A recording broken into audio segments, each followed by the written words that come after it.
This is Aunt Grace as a little child. She was beloved and kind of spoiled because she was born so many years after my grandmother, pictured here with her. But they grew up together and became pretty close as adults.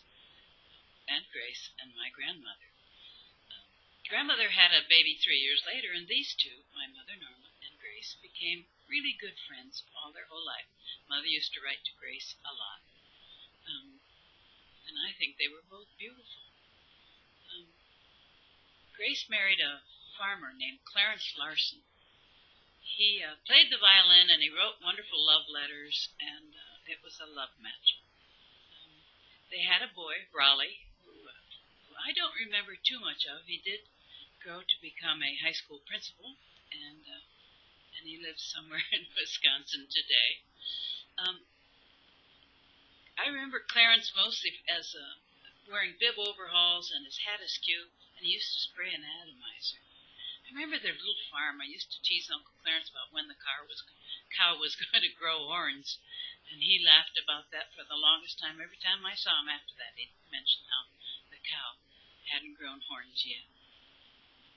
Grace took odd jobs. She had a job for quite a while at the school kitchen, baking things, especially bread. She'd bake bread in the morning for the school kids. Imagine that smell in the hall while you're trying to study.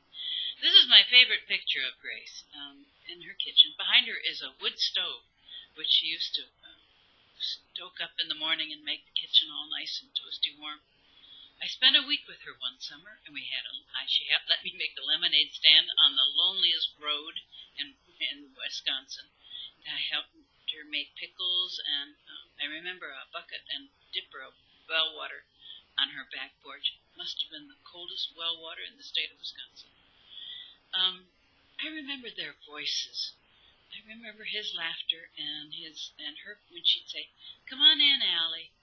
So Denise and I both visited later, and even after Grandma died, we visited Aunt Grace individually or together because she was most beloved.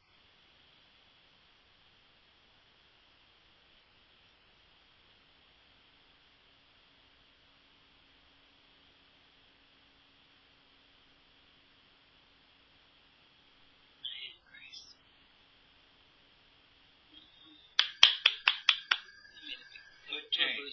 Good take. Boo-boos. I didn't have enough time in the kitchen.